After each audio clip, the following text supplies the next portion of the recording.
최근 복수의 중국 언론들도 한국의 항공모함 건조 가능성에 대해 보도하였습니다. 이 같은 소식에 중국 네티즌들도 F-35가 항모 문턱을 완전히 낮춰버렸구나, 오버하지 마라, 한국은 잘해야 껍데기 하나 만들 수 있다 등등 일본과 비슷한 반응을 보였습니다. 하지만 중국 언론들은 한국의 조선 기술에 대해 더 많은 관심을 보였는데요. 2016년부터 지금까지 꾸준하게 관심을 보이는 배가 있습니다. 기사를 보면 한국이 만든 이 배는 인정한다며 항공모함과 연결하는 내용들이 많습니다. 한국의 언론보다 중국 언론이 다룬 기사를 더 찾기 쉬울 정도로 중국에서 관심을 나타냈습니다. 한 척이 20대의 랴오닝함과 맞먹는다. 배수량 110만 톤 한국의 거물 공정성이 주목을 받고 있다. 채널명 인터넷 신문 구독과 알림 설정 진심으로 감사드립니다. 전 세계에 단 한 척 국내 조선기술 집약체 파이오니어링 스피리토 공격 현장. 그의 파이오니어링 스피리토는 우리나라 조선업체가 건조한 세계에서 단 한 대뿐인 초대형 플랫폼 및 파이프 설치선으로 2016년 시운전을 마치고 국회 현장에 본격 투입됐습니다. 첫 작업으로 1만 톤의 해양 구조물을 들어올려 우리나라 조선업계의 기술력을 전세계에 과시했다는 평가를 받았습니다. 특히 파이오니어 링스키리토는 일반 3,500톤 무게 유전 개발 시추 설비를 직접 들어올린 뒤 운반하면서 해외 조선 및 해운업체와 언론으로부터 크게 주목을 받았습니다. 해외 언론의 이 같은 관심은 세계 최초로 건조된 단 한 대뿐인 선박으로 우리나라 조선 기술의 진면목을 보여줬기 때문입니다. 지금까지 해양 구조물 건설선은 건조된 사례가 다수 있었습니다. 하지만 플랫폼의 상부 구조물인 톱사이드와 함께 톱사이드를 지지하는 재키까지 한 번에 들어올려 운반하고 설치 및 해체를 할 수 있는 선박은 이번이 처음입니다. 특히 해양 구조물을 쉽게 들어올리거나 설치하기 쉽도록 상동성 구조로 설계된 스피리토는 최대 38,000톤을 들어 올릴 수 있는 대형 크레인을 탑재했습니다. 우리나라 조선업체가 보유 중인 해상 크레인 중 가장 많은 무게를 들 수 있는 설비가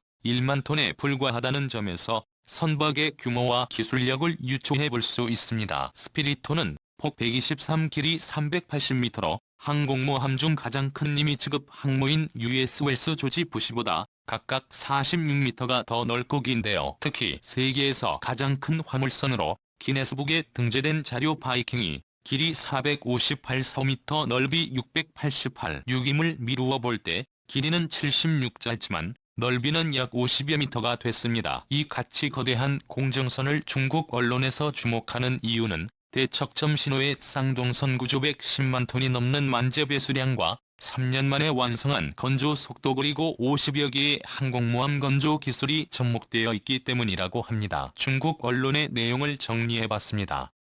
2019년에 나온 기사입니다. 대한민국의 조선 기술이 한 단계 더 높아졌고 개척정 신호는 항모 못지않게 어렵다. 한국은 지난해 5월 한 달 만에 세계 수주량의 절반 이상을 차지하는 10척의 신규 선박 수주에 성공한 것으로 알려졌다.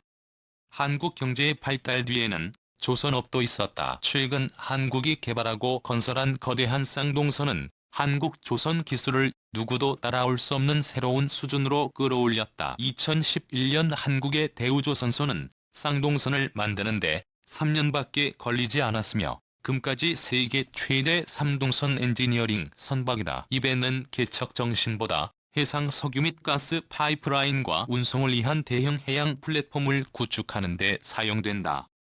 해외 석유 탐사에 큰 도움이 된다. 개척 정신 사업 수송선은 2015년에 정식으로 진수될 만재 배수량이 110만 톤에 달하는 반면 중국 랴오닝 항공모함의 만주 배매수는 6만 톤에 불과하다. 한 척의 배수량이 랴오닝함 20척과 맞먹는다고 한다. 한국은 처음에 기존 슈퍼크루즈선 2척의 중간 부분을 용접할 계획이었으나 전문가들의 많은 측정과 계산 끝에 이 방법이 효과가 없다는 것을 발견하여 처음부터 제작하기로 결정했다. 부피 측면에서 개척 정신은 독특한 이중선체 구조를 채택하여 초기 건설 및 이후 작업에 큰 편의를 제공한다. 외관상 개척 정신은 양쪽의 평지 갑판을 달상 항모를 닮았다. 개척정 신호는 건설 과정에서 항공모함의 고유한 기술을 신기나 채택한 것으로 알려져 있다. 따라서 이 수송선이 성공적으로 건설된 후 중국과 러시아를 포함한 많은 국가에서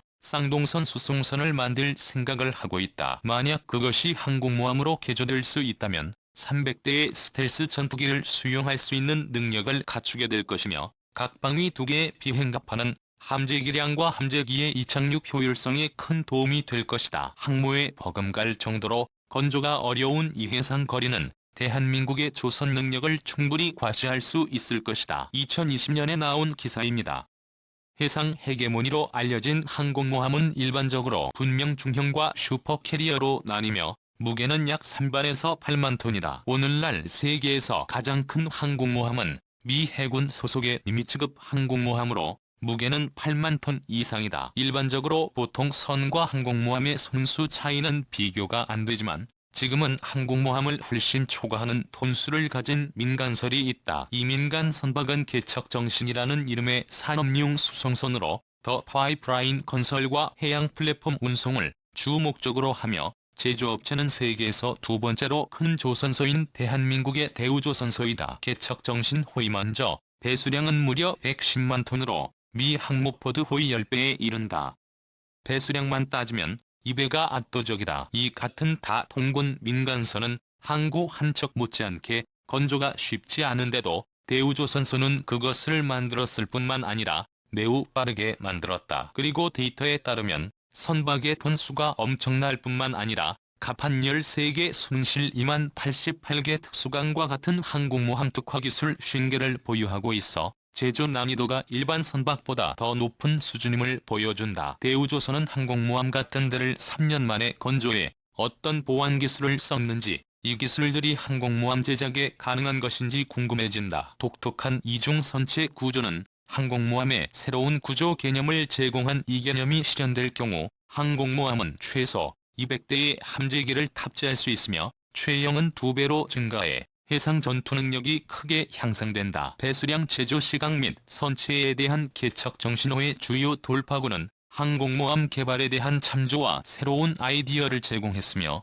앞으로 조선업에서 뒤지지 않도록 끊임없이 탐색해야 할 필요가 있음을 일깨워주었다. 개척 정신호는 운영 능력 측면에서도 소음이 벌어질 정도다. 대한민국은 완전한 해양강국으로 브레인 시스템은 한 번에 4만 8천 톤의 대형 구조 부품을 들어올릴 수 있으며 손무게는 2개의 팔탑에 해당한다. 프랑스 핵추진 항공모함 샤를 드골호가 완전히 무장 간첩에 수사만 톤 된 경우에도 쉽게 들어올릴 수 있다. 선미에는 2만 5천 톤의 강철을 들어올리는 사용할 수 있는 크레인 시스템도 있다. 개척정 신호가 민간 선박이라는 점을 감안하면 니미츠급 항공모함과 같은 많은 전투 및 지원 인력을 배치할 필요는 없지만 자동화 수준은 여전히 매우 인상적이다. 이렇게 거대한 해상 공작선을 운용하는데 5만 71명이 필요한데 미 해군의 핵추진 항구 열척을 가동하려면 6만 명에 육박해야 한다. 이보다 많은 기사들을 찾았는데요.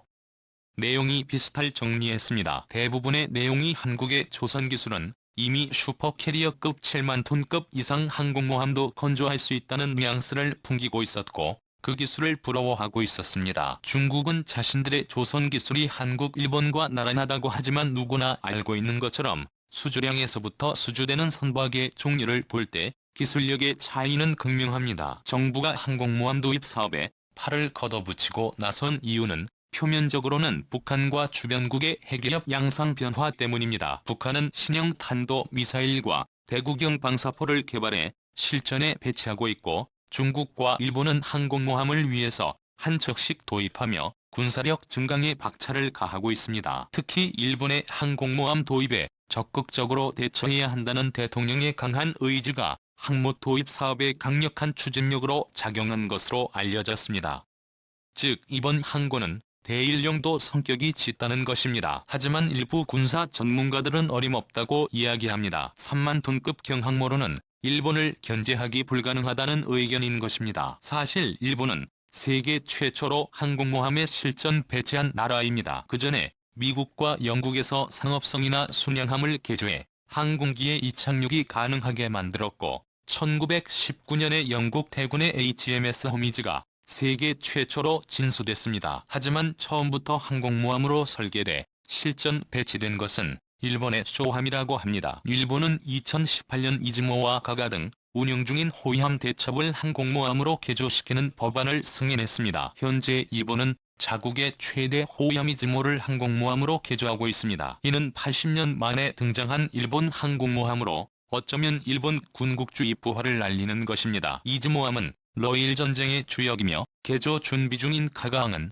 1941년 세계 2차 대전 당시 미국에게 지명상을 입었던 하와이 진주만 공습 때 주력으로 활약했던 항공모함 카가함을 연상시키기 때문입니다. 당초 14대의 헬기를 탑재할 수 있는 호위함을 건조할 때부터 의구심이 제기됐었습니다. 결국 재난재해용 호위함이 전투용 항공모함으로 탈바꿈한 거죠.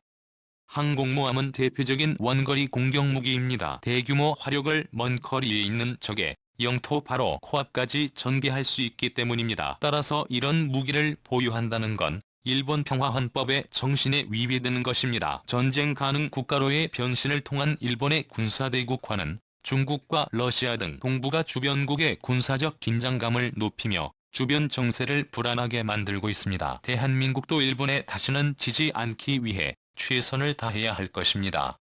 끝까지 시청해주셔서 감사합니다. 생활병 인터넷 신문 구독과 좋아요, 알람 설정은 좋은 영상을 만드는 데 많은 힘이 됩니다.